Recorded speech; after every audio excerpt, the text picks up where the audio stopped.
नमस्कार, आप देख रहे हैं मनी मंत्रा। मैं हूं आपके साथ कविता थपलियाल। तो आरबीआई ने आज अपनी रेट पॉलिसी पेश की, जहां पर अकोमोडेटिव स्टैंड रखते हुए ब्याज दरों में कोई बदलाव तो नहीं किया है, लेकिन ये बदलाव ना करने के पीछे क्या वजह है और ना बदलाव करने के बाद आपको अपने निवेश पोर्टफोलियो में किस तरह के बदलाव करने चाहिए, आपकी लोन पर जो आपका लोन चल रहा है उस पर आपकी ईएमआई पर किस तरह का असर पड़ेगा या ना पड़ेगा, फिक्स्ड इनकम इन्वेस्टमेंट को लेकर आपको क्या रणनीति अब अपनानी चाहिए, तमाम बारीकियां समझेंगे आज हम की इस खास पेशकश में। चलिए शो की शुरुआत करते हैं ऑन द शो के साथ।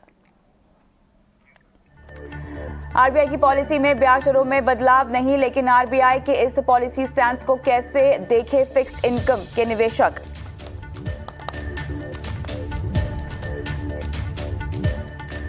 फ्लोटिंग या फिक्स्ड रेट पर लें होम लोन, छोटी बचत योजना, फिक्स्ड डिपॉजिट या डेट म्यूचुअल फंड, कैसे हो पोर्टफोलियो में डेट निवेश की रणनीति। साथ ही मनी मंत्रा पर हम आपको बताएंगे कैसे बनाए संतुलित पोर्टफोलियो।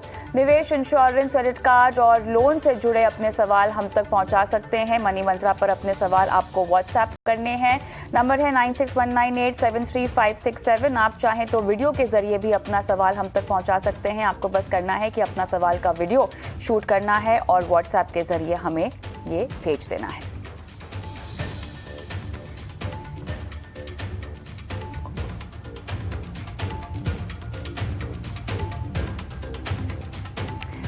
चलिए तो शो की शुरुआत करते हैं और आपको हमारे आज के जो मेहमान हैं उनसे मिलाती हूं। हमारे साथ शो में शामिल हैं आईसीआईसीआई प्रू एएमसी के head product and strategy Chintan Haria, साथ ही सेपिएंट वेल्थ की डायरेक्टर रूपा वेंकट कृष्णन, और हमारे साथ आगे चलकर जुड़ेंगी कोटक एएमसी की CIO debt and head products Lakshmi Iyer. आप सभी का स्वागत है हमारी इस खास पेशकश में। लक्ष्मी जी भी हमारे साथ जुड़ गई हैं। लक्ष्मी, आपका स्वागत है मनी मंत्रा पर। और सवाल लेना हम शुरू करें उससे पहले मैं चाहती हूं कि आसान भाषा में दर्शकों को हम ये समझाएं कि आज की पॉलिसी में उनके लिए क्या निकल कर आया है और किस तरह से निवेशकों को आज की पॉलिसी जिसमें कोई बदलाव नहीं हुए हैं रेपो रेट और रिवर्स रेपो रेट में, उन्हें समझना चाहिए अपने डेट निवेश के लिहाज से। चिंतन, आपके पास आऊंगी मैं सबसे पहले। साफ तौर से हमने किसी भी तरह का जो भी हमने अटकलें लगा रखी थी खासतौर से रिवर्स रेपो रेट को लेकर, उसमें कोई बदलाव नहीं आया है। पॉजिटिव सरप्राइज बॉन्ड मार्केट के लिए भी, इक्विटी मार्केट के लिए लिहाज से भी अगर हम देखें तो लेकिन सवाल यहाँ पर ये उठता है कि जिस तरह का डोविश स्टैंड यहाँ पर आता हुआ दिखाई दिया है गवर्नर की तरफ से, हमें उम्मीद कब से लगानी चाहिए कि ब्याज दरों में बदलाव होना शुरू हो जाएगा आज के स्टैंड को देखते हुए। जी बिल्कुल, अगर हम आरबीआई के स्टैंड्स की बात करें तो मार्केट ऐसा एक्सपेक्ट कर रहा था कि ब्याज दरें शायद बढ़ सकती है। अंतर्राष्ट्रीय बाजार में अगर हम देखें, अमेरिका मार्केट्स में अगले 1 साल में करीबन 4 रेट हाइक की बात चल रही है। पर हम भारत की बात करें तो भारत में जो ग्रोथ है वो काफी स्ट्रांग है और इन्फ्लेशन उतना बड़ा नहीं है। तो आरबीआई शायद और 2-3 महीने या देखना चाहेगा इन्फ्लेशन की दर, और जो ग्रोथ है उसे पूरी तरह से वापस आने के बाद ही शायद ब्याज दरें बढ़ेगी। तो निवेशकों के लिए अच्छा है। वैसे अगर हम इक्विटी मार्केट्स की बात करें, क्योंकि डेट मार्केट्स की बात हम लक्ष्मी जी से सुनेंगे, वो काफी मेरे ख्याल से डेट मार्केट्स की क्वीन मानी जाती है। पर इक्विटी मार्केट्स की बात करें तो बैंकिंग सेक्टर पिछले 2 सालों से अंडर परफॉर्म कर रहा है इक्विटी मार्केट्स में, और हमारा ऐसा मानना है कि जो ब्याज दरें है वो अभी स्थिर है, और अगले 2 साल में इक्विटी मार्केट्स की बात करें तो बैंकिंग सेक्टर में डेफिनेटली एक पॉजिटिविटी दिखाई देगी। इसलिए एनपीए साइकिल हमारे पीछे है, और जो भारत की ग्रोथ है अर्थव्यवस्था की, उससे जो लोन ग्रोथ होगा उसका सीधा फायदा बैंकिंग सेक्टर को आएगा, और जैसे जैसे ब्याज दरें बढ़ेगी उसके भी बैंकिंग सेक्टर को फायदा होगा। तो इक्विटी मार्केट्स में डेफिनेटली एक पॉजिटिव रुख रहेगा और बैंकिंग सेक्टर को सबसे बड़ा बेनिफिट होगा। ऑलराइट, बॉन्ड्स के लिहाज से हम समझना चाहेंगे लक्ष्मी से। लक्ष्मी, हमको मैंने कई बार आज के एनालिसिस में बोलता हुआ सुना है कि आरबीआई ने एक तरह का वैलेंटाइंस डे का गिफ्ट दे दिया है खासतौर से डेट मार्केट को। तो ये गिफ्ट आपको पसंद तो आया है, लेकिन जिस तरह से हम यील्ड्स को ऊपर जाता हुआ देख रहे हैं, क्या इनकी बढ़त रुकेगी तो बिल्कुल भी नहीं, लेकिन फिर भी जो स्टैंड आज का लिया गया है बॉन्ड्स के लिहाज से हम इसको कैसे समझें, बॉन्ड यील्ड्स के लिहाज से कैसे समझें? जी डेफिनेटली आज का जो स्टांस हुआ है, जहां पे अकोमोडेटिव जो बायस रहा है, वो बायस को भी उन्होंने चेंज नहीं किया। रेट हाइक की जो मार्केट की उम्मीद थी, जो रिवर्स रेपो रेट हाइक की उम्मीद थी, वो भी उन्होंने नहीं फुलफिल किया। तो खास तौर पर उन्होंने सारे जो बेंचमार्क रेट्स है उसको स्ट्रेट एकदम स्टांस चेंज नहीं किया है। तो इससे ये माना जा सकता है कि जो बॉन्ड मार्केट में इतनी मायूसी थी बजट के चलते, इक्विटी मार्केट को चेयर हुआ, लेकिन बॉन्ड मार्केट में इतना सारा खौफ फैल गया था, आई थिंक वो काफी हद तक थम चुका है आज की पॉलिसी के वजह से। और गोइंग फॉरवर्ड आई थिंक ये देखेंगे बाजार को, यही जो चिंताजनक विषय थी कि जो इतना बड़ा भारी भरकम बॉरोइंग प्रोग्राम है जो अप्रैल के महीने से शुरू होगा, वो उसकी नैया पार कैसे होगी। और वहां पे भी आरबीआई ने काफी हद तक खुलासा किया है कि वो अप्रैल के महीने से शुरू होगा, तो उसके लिए हमारे पास कौन से औजार है, कौन से टूल्स है, वो हम तब की तब देखेंगे। आज उसके बारे में चिंता करने की जरूरत नहीं है। तो आई थिंक ये जो आपने ऑक्शन कैंसिल किया, पिछले हफ्ते आपने ऑक्शन कैंसिल किया, कल का ऑक्शन आपने कैंसिल किया, तो इसके द्वारा आपने वो जो जख्म था उस पर बैंडेड लगाई थी, आज आपने उस पर मरहम भी लगाया है। तो आई थिंक ये बॉन्ड मार्केट के लिए काफी अच्छा वैलेंटाइन डे गिफ्ट था। लक्ष्मी, आज की पॉलिसी में अहम बात जो कि काफ़ी हेडलाइन भी ले रही है, वो है इन्फ्लेशन, जो कि लगभग 4.5% के आसपास का कोट किया गया है आज की पॉलिसी में। मैं चाहती हूँ कि ये रियलिस्टिक है या नहीं, आप हमें समझाएं। अगर आप देखोगे तो जो कच्चे तेल यानी जो ब्रेंट क्रूड का जो दाम है वो तकरीबन $90 के आसपास घूम रहा है, और ये नवंबर के आसपास, नवंबर से लेके आज तक कम से कम 15% बढ़ चुका है। और वो टाइम का इन्फ्लेशन जो था वो 5.5 के आसपास था, और आज भी इन्फ्लेशन, जो हम हेडलाइन इन्फ्लेशन की बात करते हैं, जो आपको और हमारे दर्शकों को इम्पैक्ट करता है, वो भी 5.5% के आसपास है। अब ये ट्रेंड अगर बरकरार रहा तो बहुत ही मुश्किल है कि अगले साल यानी जो FY 2023 का अंदाजा जो 4.5 पे इन्होंने फोरकास्ट किया है, बहुत ही कठिन है कि ये 4.5 पे सस्टेन करे। तो इसमें जो जोकर इन द पैक सबसे बड़ी चीज है कि ये तेल के दाम किस दिशा में जाते हैं अगले 2-3 महीने में, वहां अपने को बेहतर खुलासा मिलेगा। पर अगर आप on the face of it देखते हैं तो कि ये 4.5% शायद अपसाइड की तरफ आपको सरप्राइज करेगा या डाउनसाइड, तो एट दिस जंक्चर हमें लगता है वो शायद अपसाइड की तरफ हमको सरप्राइज कर सकता है। चिंतन, मुझे ये समझाएं, आज की पॉलिसी को सुनने के बाद जिस भी तरह के एस्टिमेट्स दिए गए हैं, एक्सपेक्टेशंस दिए गए हैं, इनमें से क्या कुछ मिस हो सकता है? आरबीआई के एस्टिमेट्स में से क्या कुछ गलत जा सकता है या क्या कुछ विपरीत हो सकता है आपके मुताबिक? क्या आपने इसकी कोई रीडिंग की है? तो हमारा ऐसा मानना है कि मुद्रास्फीति की जो दर है वो काफी बढ़ सकती है, क्योंकि अंतर्राष्ट्रीय बाजार में अगर हम देखें तो एल्यूमिनियम प्राइसेस अपने उच्चतम स्तर पर पहुंच चुके हैं। उसके बाद जैसे कि लक्ष्मी जी बता रही थी कि जो कच्चे तेल के दाम है वो अभी $92 के आसपास है, $92 के आसपास है, वो बढ़कर $100 के पास भी हो सकते हैं। तो और जो जनरल इकोनॉमी का रुख है वो काफी स्ट्रांग है, और अभी हम जो थर्ड वेव है उसके बाद शायद जो रिबाउंड कंजम्पशन बूम जो देख सकते हैं भारत में, उसके कारण डिमांड बढ़ सकता है चीजों का, और उनके कारण जो प्राइसेस है वो भी बढ़ सकते हैं। तो अगर हम चीज जो देखें तो मुद्रास्फीति की दर शायद अपसाइड पे सरप्राइज कर सकती है, जो अनुमान है उससे ज्यादा। लिक्विडिटी की जो करंट कंडीशन है, चिंतन, आप इसको कैसे देखते हैं? और आने वाले वक्त में हमें ये बताएं कि किस तरह से अब लिक्विडिटी पर कदम उठा सकता है आरबीआई? तो अभी लिक्विडिटी काफी इजी है, और हमारा ऐसा मानना है कि जैसे ब्याज दर है लिक्विडिटी वैसे भी बढ़ती रहेगी। कोई कारण नहीं दिख रहा है कि लिक्विडिटी कम हो, और जैसे फॉरेन इन्वेस्टर्स पिछले इक्विटी मार्केट्स में एटलीस्ट पिछले 4 महीनों से बेच रहे हैं, तो अगर ये रुख चेंज होता है तो फॉरेन इन्वेस्टमेंट्स भी हो सकते हैं। एक बड़ा आईपीओ भी एक्सपेक्टेड है मार्च में, तो लिक्विडिटी सिचुएशन शायद इंप्रूव होगी। पिछले 2 साल से हमने लिक्विडिटी में कोई कमी देखी नहीं है इस सिस्टम में, और वो सिस्टम में अगले एटलीस्ट 3, 4, 5 महीने तक सिस्टम काफी लिक्विडिटी सरप्लस रहेगा, ऐसा हमारा अनुमान है। लक्ष्मी, अब हम देख रहे हैं कि तमाम देश की इकोनॉमीज ब्याज दरों को बढ़ाने की ओर रुख कर चुकी हैं। भारत क्लियरली पीछे नहीं रह सकता है। एक नई इंटरेस्ट रेट साइकिल की शुरुआत का हमें इंतजार है, लेकिन आपके मुताबिक कितना जल्दी इसको शुरू कर देना बेहतर होगा हमारे लिए?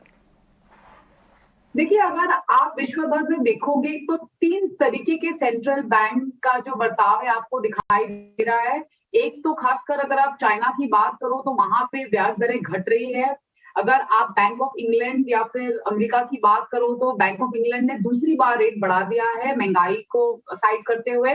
और अमेरिका में भी ये माना जाता है कि अगले महीने यानी मार्च से ही आप रेट हाइक देखोगे। और इंडोनेशिया में अगर हमने देखे आज ब्याज दरें स्थिर रही, कोई रेट बदला नहीं, और इंडिया में भी ऐसा ही माहौल है। तो ये कॉन्फ्लुएंस, ये जो त्रिवेणी संगम है, ये कहीं ना कहीं आके तो जुड़ेगा। और यही अंदाजा है कि और इंडिया में भी अगर आप देखो तो हम काफी दूर नहीं है।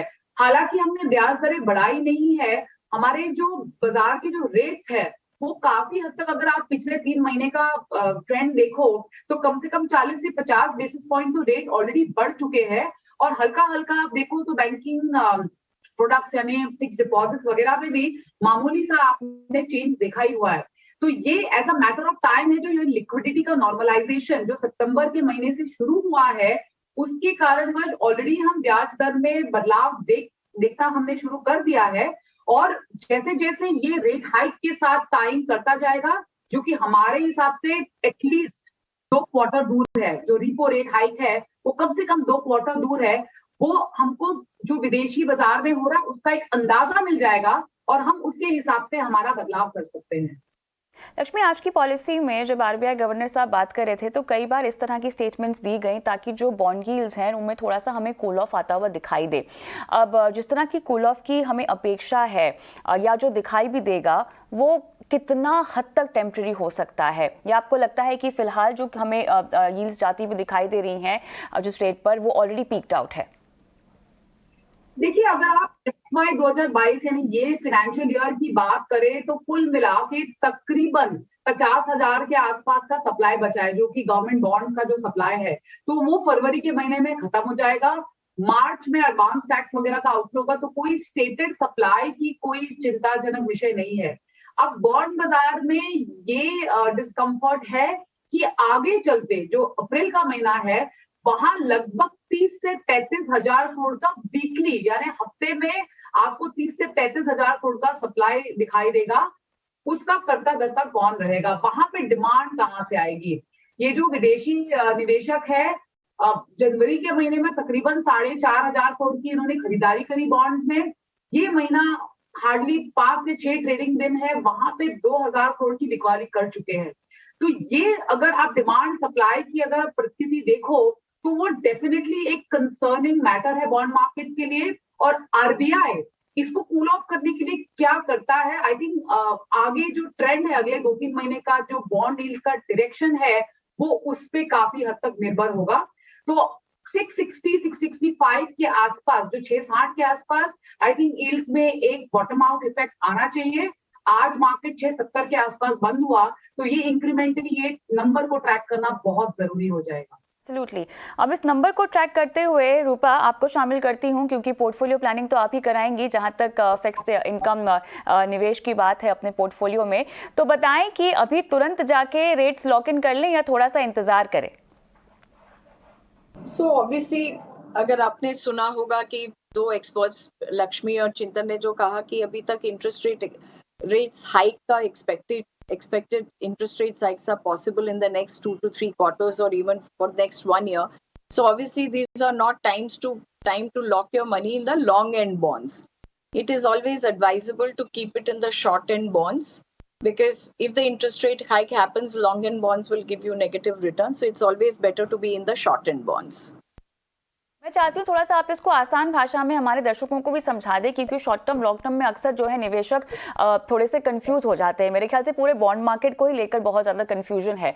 तो यहाँ पर किस तरह से ब्याज दरों के साथ इनका कनेक्शन है ना, थोड़ा सा इस पर आप तवज्जो दे दें रूपा। So short end bonds means आप शॉर्ट ड्यूरेशन जिसमें 1 year maturity, 2 year maturity, 3 year maturity के जो पेपर्स होते हैं उस टाइप के फंड में आप इन्वेस्ट करें, जैसे लिक्विड फंड्स हो या ultra short term bond fund हो। उसी तरह के फंड से, ना कि आप गिल्ट फंड में या इनकम फंड में इन्वेस्ट करें जहां ड्यूरेशन थोड़ा लंबा होता है। तो वॉलेटिलिटी आप अनलेस एंड आप वो वॉलेटिलिटी देख सकते हैं, सेइंग दैट कि as Lakshmi said the bond yields are at 670 और वो बढ़ भी सकता है, बट वो वॉलेटिलिटी आप देखें तो आप लंबे बॉन्ड के हिसाब से आप लगा सकते हैं। लेकिन because you can not take the volatility in the debt fund, it is advisable to be in the shorter end. अब कुल मिला के अगर मैं डेट पोर्टफोलियो की बात करूं तो इसमें मौजूदा समय में हम देख रहे हैं स्मॉल सेविंग स्कीम्स, क्योंकि वो हायर ब्याज दरों पर फिलहाल मिल रही हैं, वो रिकॉर्ड लेवल पर इसमें निवेश हो रहा है। जो बजट डॉक्यूमेंट में आंकड़े भी सामने आए हैं रूपा, उसमें ये कहा गया है क्योंकि हमें एफडी पे अच्छे रेट्स नहीं मिल रहे हैं निवेशकों को, इसलिए स्मॉल सेविंग स्कीम, छोटी बचत योजनाएं जो हैं वो ज़्यादा लोगों को पसंद आ रही हैं। लेकिन ये ट्रेंड क्या आपको कंटिन्यू होता हुआ दिखाई दे रहा है, या आपको लगता है कि एफडी की ओर अब रुझान बढ़ेगा जैसे जैसे ब्याज दरें बढ़ेंगी? तो बट हमको ये लास्ट 2 इयर्स का सिनेरियो देखना चाहिए कि लास्ट 2 इयर्स ये विटनेस हुआ कि पीपल कुड नॉट स्पेंड, तो सेविंग्स बढ़ी, काफी तरीके से सेविंग्स बढ़ी, so the avenues to spend was much lesser, and that is one of the reason, because when your income increases you find ways to save money. And on the other hand, the credit, because through these phases bank credit growth reduced, so as also had fewer revenues for to lend, and as to lend in the economy, and so there was a slower growth which was happening. So because of no lending, the bank interest rates were moving down. और आप अगर देखो तो small savings में जैसे किसान विकास पत्र है या पीपीएफ है, वहां ब्याज दर घटी नहीं थी, तो obviously money will always flow where the interest rates are high, and that was one of the reason why, if you look at all over India, because of the savings rates were very high, the money moved to small savings, which is Kisan Vikas Patra, PPF, and all other avenues.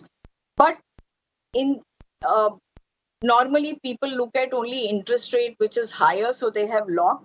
I don't know if this trend will continue, because as economy opens up, people start spending more. So obviously the kind of savings which happened in the last 2 years is not going to happen in the next 1 or 2 years. चलिए आपके पास फिर से आएंगे और हमें हमारे home loan को लेकर भी आपसे रणनीति समझनी है, लेकिन चिंतन मुझे ये बताएं कि अब प्राइवेट इन्वेस्टमेंट साइकिल को देखते हुए आपको लगता है कि यहाँ पे थोड़ा सा माहौल सुधरता हुआ दिखाई देगा, कुछ पिकअप आता हुआ दिखाई देगा? अगले 6 से 12 महीने शायद प्राइवेट इन्वेस्टमेंट पिकअप ना हो। अभी तो जो गवर्नमेंट स्पेंडिंग है उसके बेसिस पे इकोनॉमी को स्ट्रॉन्ग स्ट्रेंथ मिल रहा है। जो रिटेल लेंडिंग है वो जरूर पिछले 3-4 सालों से बढ़ा है। अगर आप पिछले 10 साल या 5 साल की बात करें तो जो टोटल लोन्स का रिटेल शेयर था वो 16% से बढ़कर आज 26-27% हुआ है, अपने उच्चतम स्तर पर है। और अगले 2 से 3 साल भी बैंक्स के लिए रिटेल ग्रोथ ही एक जरिया रहेगा बड़ा लोन ग्रोथ के लिए। प्राइवेट कैपेक्स शायद 12 महीने से 18 महीने दूर है। मैं आशा करता हूं मैं रॉन्ग हूं, पर ऐसा दिख नहीं रहा है कि इमीडिएटली प्राइवेट कैपेक्स बढ़ेगा। पर हाँ, हम 40 साल के न्यूनतम स्तर पर है क्रेडिट ग्रोथ के लिए, उसमें इंडस्ट्रियल ग्रोथ काफी कम हुआ है। और ये चीज ध्यान में रखनी चाहिए कि जो बड़े बोरोइंग सेक्टर्स थे, रियल एस्टेट, मेटल्स, उनके जो कंसोलिडेशन हुआ है और जो बड़े जो कंपनियां हैं उनमें उन्होंने जो लोन्स वापस दी है, क्योंकि प्रॉफिट साइकिल बहुत इंप्रूव हुआ है, उसके कारण भी कॉर्पोरेट क्रेडिट ग्रोथ काफी कम हुआ है। तो अगले 2 साल तक मुझे नहीं दिख रहा कि बहुत बड़ा एक अपटिक आएगा क्रेडिट ग्रोथ में, पर क्योंकि रिटेल ग्रोथ का जो ट्रेंड है वो काफी स्ट्रांग है, तो बैंक्स के लिए एटलीस्ट ग्रोथ पॉसिबिलिटीज रहेगी, स्पेशली प्राइवेट बैंक्स के लिए। लक्ष्मी, ओवरऑल अगर हम ग्रोथ की बात करें तो आपको कैसी दिखाई दे रही है? देखिए आज आरबीआई का स्टैंड और बजट में भी हमने जो खर्च की सूची आते हुए देखी है, क्लियरली ऊंची ग्रोथ की ओर इशारा कर रही है, लेकिन आपकी एनालिसिस क्या कहती है?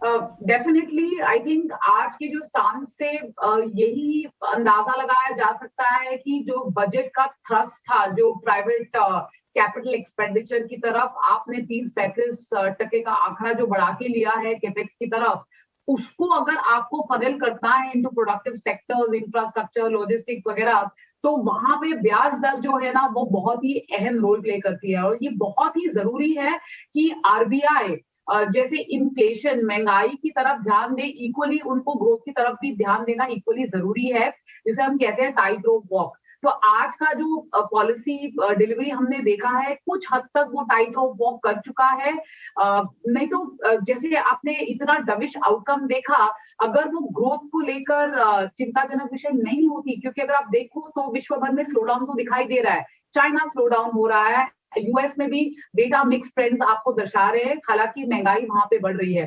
तो आई थिंक डेफिनेटली सोने पे सुहागा, आइसिंग ऑन द केक जैसे हम बोलते हैं, पॉलिसी को पॉलिटिक्स के साथ मेरे हिसाब से इंटरसेप्ट नहीं करना चाहिए, बट जैसे पैरेलल लाइंस में नहीं होना चाहिए। मेरे हिसाब से परपेंडिकुलर लाइन जब तक नहीं होता, आप इसको अचीव नहीं कर सकते। तो लक्ष्मी, क्या हम ऐसे कह सकते हैं 2021 देखिए हमने इक्विटी बाजार में खूब पैसे कमाते हुए देखा है निवेशकों को, ठीक है, इस साल क्या रीबैलेंस करके थोड़ा सा डेट निवेश की ओर अपना झुकाव रखना चाहिए?